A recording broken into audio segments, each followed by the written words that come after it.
Hello student, good morning to all of you. आज हम measure of centre tendency का most important topic harmonic mean करेंगे। Previous video में हमने geometric mean किया था। अगर आपने वो वीडियो नहीं देखी है तो डिस्क्रिप्शन में प्लेलिस्ट का लिंक गिवन है, आप वहां से देख सकते हैं।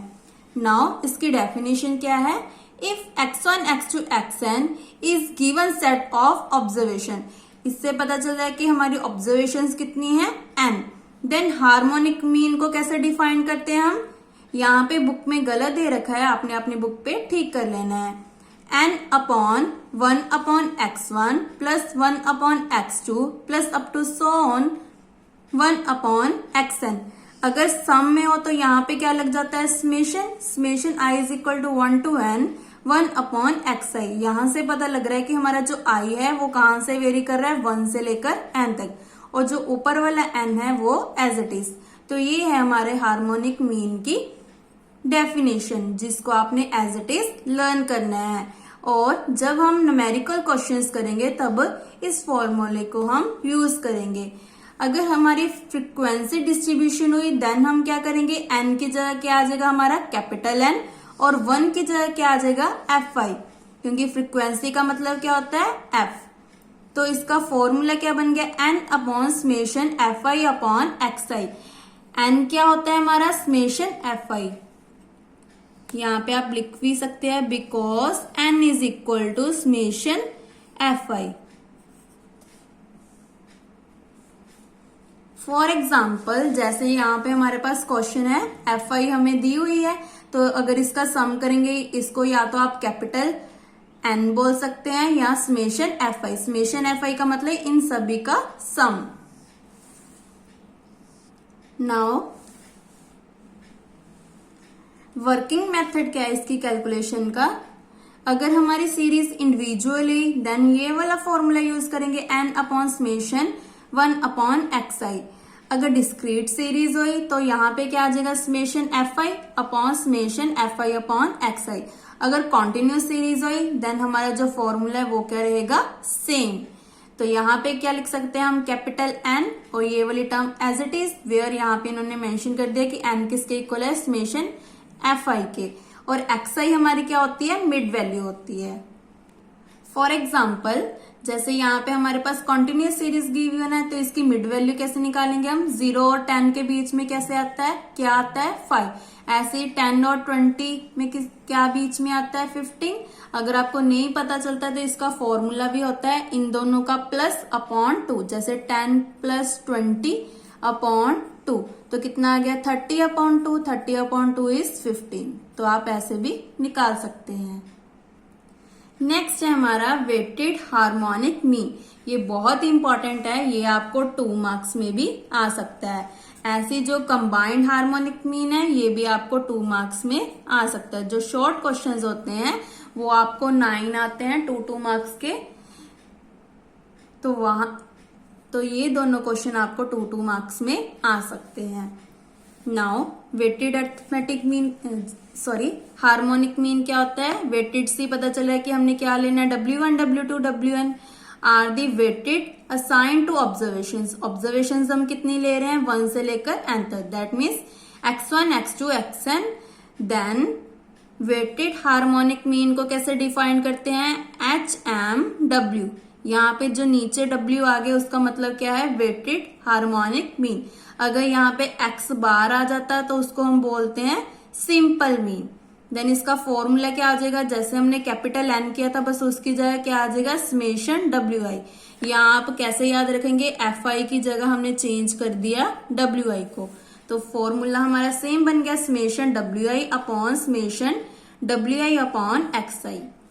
नाउ कंबाइंड हार्मोनिक मीन का फॉर्मूला क्या है? कंबाइंड से पता चला है कि हमें 2 ग्रुप्स चाहिए, तो हमने 2 ग्रुप्स ले लिए। If H1 H2 are harmonic mean of 2 groups of size. Size क्या है? H1 का साइज लिया हमने N1, H2 का साइज लिया हमने N2 रिस्पेक्टिवली। का मतलब ये होता है कि H1 का है हमारे पास N1 और H2 के लिए हमने साइज लिया है N2।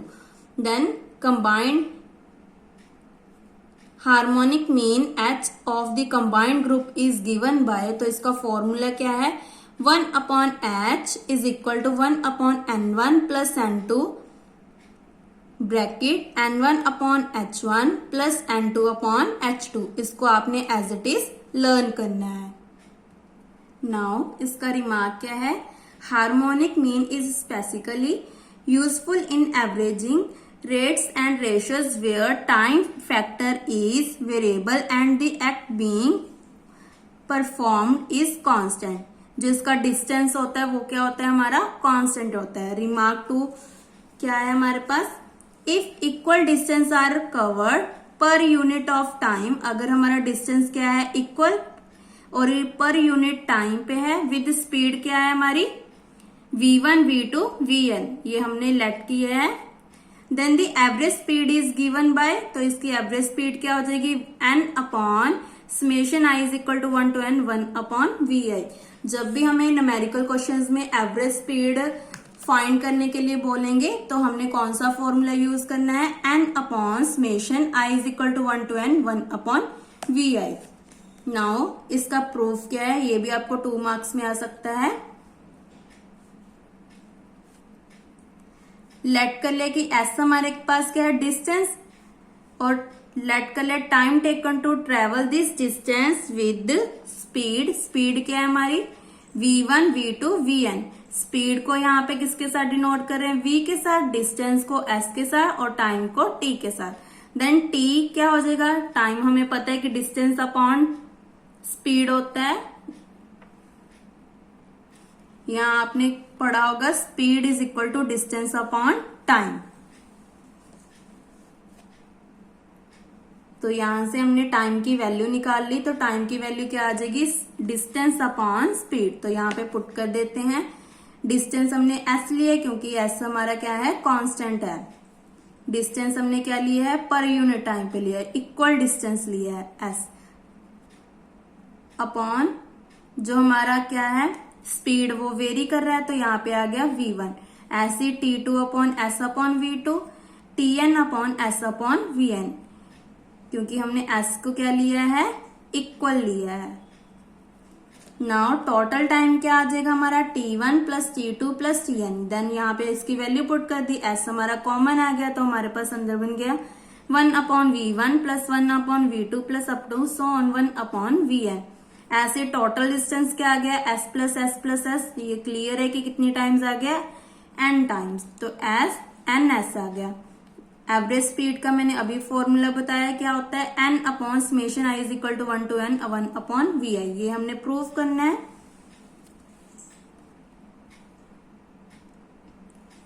Average speed is equal to total distance travel upon total time. Total distance कितना है हमारे पास? ns, और टोटल टाइम कितना आया हमारा? s 1/v1 plus 1/v2 plus 1/vn। तो s के साथ s कैंसल, तो यहाँ पे बन गया n अपॉन, ये सम में गिवन है तो यहाँ पे हमने लिख दिया summation i is equal to 1 to n 1/vi। यही हमने प्रूव करना था। Which is harmonic mean of v1 v2 vn। तो इसको आपने याद रखना है कि ये हमने कैसे प्रूफ किया, क्योंकि ये भी आपको शॉर्ट क्वेश्चन 3 या 4 मार्क्स में आ सकता है। नाउ अगर हमारा जो डिस्टेंस है वो इक्वल नहीं हुआ, that means s1 s2 sn हुआ, देन हमारा जो एवरेज स्पीड है उसका फॉर्मूला क्या होगा वो हम प्रूव करते हैं। If s1 s2 sn are distance covered with speed हमारी क्या है? v1 v2 vn respectively. I hope आपको पता हो रिस्पेक्टिवली का मतलब क्या होता है कि S1 के लिए हम V1 यूज कर रहे हैं, S2 के लिए V2 एंड SN के लिए VN यूज करेंगे। Then average speed of body is given by weighted harmonic mean of speed. क्या है हमारे पास? V1 V2 VN with weights क्या लिए हमने? S1 S2 SN respectively.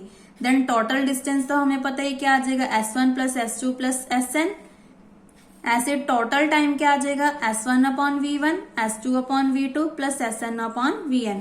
जैसे हमने प्रीवियस स्टेप्स किए थे आप वैसे भी कर सकते हैं कि पहले आप टाइम का फॉर्मूला लगाएंगे, time is equal to distance upon speed, then यहाँ पे क्या आ जाएगा, T1 is equal to S1 upon V1, S2 upon V2, Sn upon Vn। Then यहाँ पे आप वैल्यू को पुट कर देंगे तो यहाँ पे कॉमन नहीं आएगा, तो यहाँ पे आ जाएगा S1 upon V1 plus S2 upon V2 plus Sn upon Vn।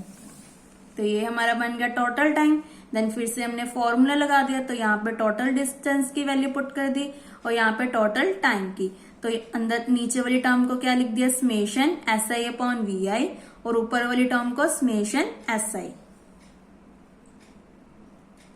which is weighted harmonic mean of speeds with weights as a distance S1, S2, Sn। तो यहां से हमारा क्लियर हो रहा है कि अगर हमारा जो डिस्टेंस है अगर इक्वल होगा तो हमारा एवरेज स्पीड का फॉर्मूला क्या है, n upon summation i is equal to 1 to n 1 upon vi। अगर हमारा डिस्टेंस इक्वल नहीं हुआ देन फॉर्मूला क्या है, summation si upon summation si upon vi। Now इसकी मेरिट्स एंड डीमेरिट्स बहुत इंपॉर्टेंट है। तो इसकी मेरिट्स क्या है, harmonic mean is based on all the items in the series. जो हमारे हार्मोनिक मीन है वो किस पे बेस्ड है, आइटम ऑफ सीरीज पे। सेकंड क्या है, since harmonic mean involves the reciprocal of the items of the series, therefore it gives greater weightage to smaller items and less weightage to large items। इसका मतलब क्या है कि जो वेट है वो क्या होगा, ज्यादा होगा और आइटम्स क्या होंगी, स्मॉलर होंगी। ऐसी अगर वेट हमारा कम है तो आइटम्स क्या होंगी, ज्यादा, क्योंकि ये क्या है, इसका रेसिप्रोकल है। Thus it is not very much affected by one or two large items present in the series। It is not afraid by extreme values in the observation। ये वाली पहले भी हमने की सी मेरिट्स एंड डीमेरिट्स। ज्यादातर जो mean, geometry mean and harmonic mean की merits and demerits हैं वो सभी सिमिलर ही हैं। This average is most suitable for the problem of averaging rates and ratios where time factor is variable। For example, जो distance है वो क्या है, remain constant। जरूरी नहीं है कि आपने यही लैंग्वेज लिखनी है, आप सिंपल लैंग्वेज में भी इसको लिख सकते हैं। फिफ्थ क्या है, it is capable of further algebraic treatment. इसका मतलब क्या है, जो हमारी अलजेब्रिक वैल्यूज हैं उसके लिए क्या है, कैपेबल है। ऐसी इसकी डीमेरिट्स भी होंगी, जैसे हमने मेरिट्स लिखे हैं उसको हम अपोजिट बनाते जाएंगे। This average is difficult to compute, कि इसकी जो वैल्यूज हैं वो निकालने क्या है, डिफिकल्ट है, एंड नॉट इजीली अंडरस्टैंडेबल, कि हम इसको इजीली अंडरस्टैंड नहीं कर सकते। Harmonic mean can be computed only when all the items are non. अगर आइटम्स हमारे पास गिवन नहीं है, फॉर एग्जाम्पल अगर हमारे पास सीरीज गिवन नहीं है, देन हम हार्मोनिक मीन को फाइंड नहीं कर सकते। Harmonic mean can not be calculate if any one item is zero. अगर कोई भी वैल्यू हमारी जीरो आ गई देन इस हार्मोनिक मीन को हम कैलकुलेट नहीं कर सकते। ऐसे नेगेटिव वैल्यू आई तब भी हम हार्मोनिक मीन को कैलकुलेट नहीं कर सकते। Harmonic mean is the value which usually does not belong to the series. जो हमारी सीरीज है उसकी वैल्यूज को ये बिलोंग नहीं करता। तो इसी के साथ हमारा जो हार्मोनिक मीन का टॉपिक है वो कंप्लीट होता है। हमारे जो काइंड्स ऑफ स्टैटिकल एवरेज है उसके 3 टॉपिक्स हो गए, अर्थमेटिक मीन या simple mean, geometric mean, harmonic mean. अब हमारे 2 टॉपिक्स रह गए, median and mod. Next video में हम करेंगे relationship between arithmetic, geometric and harmonic mean. ये बहुत ही इंपॉर्टेंट है और ये एग्जाम में 8 मार्क्स में आएगा। Thank you.